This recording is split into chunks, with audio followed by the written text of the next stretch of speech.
What is up, YouTube, and welcome to this Legends of Tomorrow video. So if you are new to the channel, please do consider leaving a like and subscribe down below and click that bell button to get notifications so you never ever miss a video. So Legends of Tomorrow was a hell of a lot of filler this episode, but personally I actually really enjoyed it. It was a hell of a lot of fun, and we had a weird, terrible wig version of a past Damien Dark. So it all starts off with Ray Palmer, who has actually been kidnapped, but no one has noticed because, well, they do notice once they realise that the dishes haven't actually been done, which is really, really bad if you're Ray Palmer, because you must imagine, like, hold on a minute, no one's realised that I've gone, and that must totally suck. But he has been kidnapped by the forces of darkness. I'm not sure what this villain group is actually called. They haven't really, I guess the totem locators. If you've got a better name, put it down below. But it's really, really odd that they haven't had a name, to be honest. However, he has been captured to try and locate the missing totems. And, well, the fire totem needs to be worked, or they need a way for it to work. So what they do is, well, we have cold fusion. That's the entirety of this episode, is cold fusion, which is something which is almost mythological. However, a lot of the stuff that we had way back when, kind of space travel and things like that, well, that exists now. So maybe we'll get cold fusion perhaps at some point. However, Ray has to locate someone, and it's really cool seeing the young version of Damien Dark, who's actually the one who killed the person who found out about, or kind of had a whole sort of equation to actually make cold fusion work. So this was a really fun episode, and we're already going back, or kind of exploring the psyche of Damien Dark here, with his daughter as well, who's, funny enough, the actress, I believe, is actually the wife of Brand of Wrath, which is pretty cool. They're keeping it the family there, and they definitely did have a lot of chemistry on screen here. I mean, he seems to be determined to try and make her a good person once more, which it doesn't seem like it's going to work. However, I think that if she didn't have the corruption of Mallus, well, she would. She possibly may actually turn good and things like that, but she's got a father who is completely evil. And it's nice seeing the Upswipes office again. I don't think we've seen that since the premiere.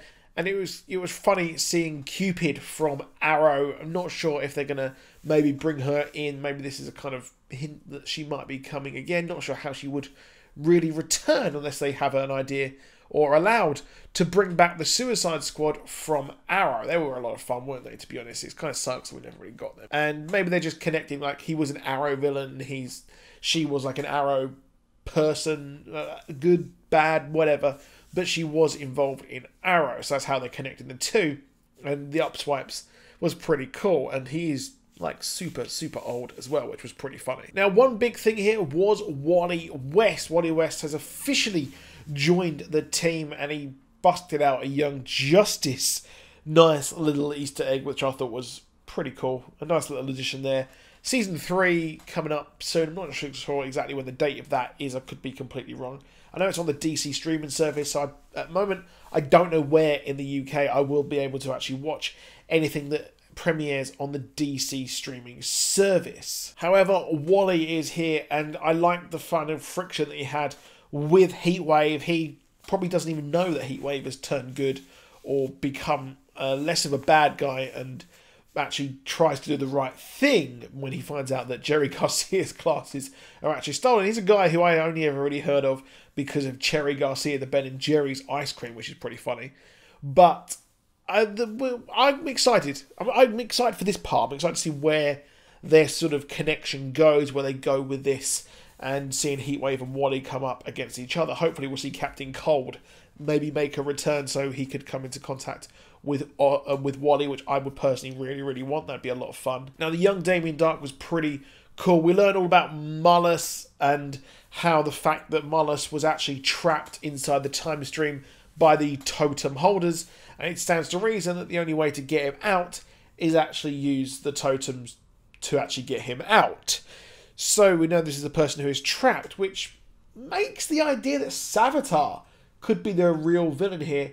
Interesting, because Savitar is someone who was actually known throughout history, so he went back in time. He was known throughout the whole of history, had followers, just like Mallus, etc. So it's quite similar. There's a lot of similarities there, but I can't see them pulling off this character once more, because it would just be a bit odd to me personally if they brought Savitar back. However, there's one person who would work pretty well, and this person is actually Eclipso. Now, Eclipso is a current villain in the Justice League of America comic books.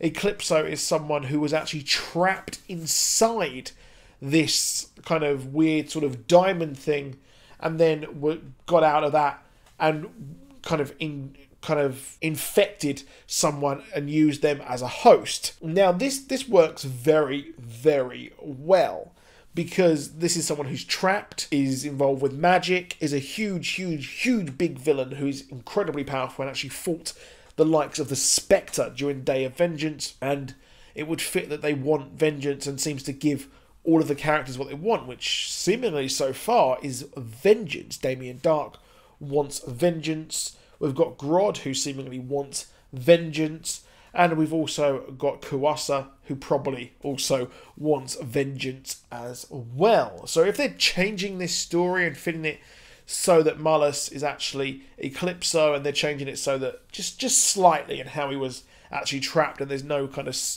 weird sort of diamond thing, that would fit in quite well. It's part of a long story, and Mallus was actually known by different names throughout history as well.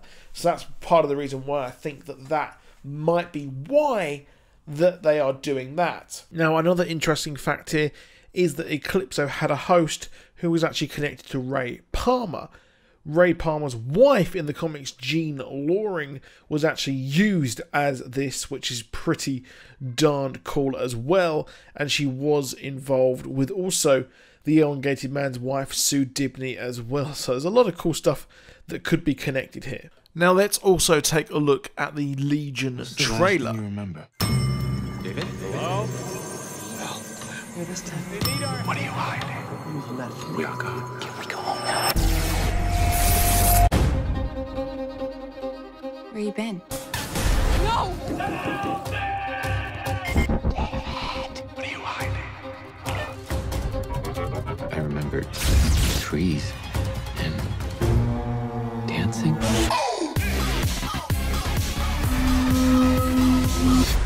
We'll talk later. Okay. After you left, we joined Division 3, started working together to fight our real enemy. The Shadow King.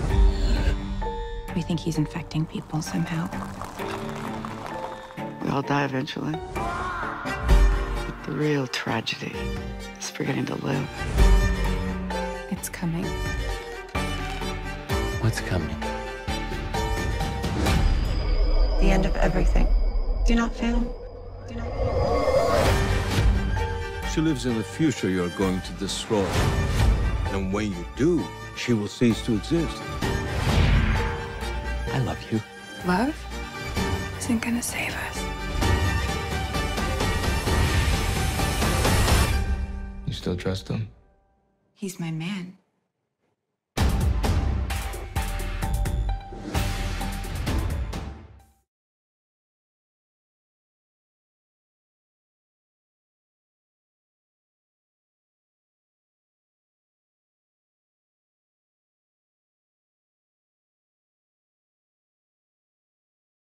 So while I was editing this video, we did have the Legion Season 2 trailer video come out. So I thought I would kind of combine this and get this included, which is looking really, really cool. I'm really excited at this season to come out. It was one of the most bizarre kind of whole shows of last year, which makes it really, really awesome to watch. So obviously at the end of last season, we did have poor old David trapped in an orb and sent somewhere where we have no idea where he possibly went. We could have a connection to Sword, which seems to be going by this trailer. It doesn't seem like this is what is happening or what will be going on in the upcoming season whatsoever. However, we do know that the rest of his group were or are in the current timeline, so they are experiencing time as it is, and they are waiting a year for David to return, and they have waited a year when he finally does return to them. So there is quite a big time jump even, and they actually are working with Division 3, the kind of mutant hunters, and it seems like they are unified in their kind of threat of the Shadow King. Now, the Shadow King is actually in this trailer. He's Amal Farouk, and he is played by one of the Wonder Woman actors in this, and he's looking very, very cool. Kind of similar, sort of similar to his comic book incarnation of Amal Farouk, who was the actual kind of main kind of host that the Shadow King had. Now, interestingly, in the comics, the Shadow King did actually return, so we know that in the original comic storyline, Charles Xavier did face off against the Shadow King in the astral plane, or the psi plane, or whatever you want to call it. And it does seem like we're going through that kind of Shadow King returns storyline. Now, he did actually return to take over Mer Island, which is kind of very, very connected to the X-Men. So it's quite similar here. There's not really many kind of connections we could have. The whole show is very, very weird, and we never really know what is true and what is not, as we see in this trailer. But we do know that there is a time jump, and the rest of the crew are actually working with the Division 3 to take on the Shadow King, and the problems of David are not gone whatsoever. And interestingly, Patrick Stewart has mentioned that he does actually want to return, or kind of return to Professor X in the show. So what we could see here is good old Patrick Stewart returning, and we could see him possibly link up with David in the future, because the future is mentioned in this trailer. So not sure if this is the time jump or simply mentioning an event in the future which David causes, and maybe it ends up with him actually meeting his father, and his father being in the future. So I think that would be pretty cool, to be honest. Let me know what you think down below in the comments. Are you excited for this? I will be doing weekly videos when this returns on April the 3rd as well. However, that is it for this video. Let me know in the comments what you think down below on my ideas.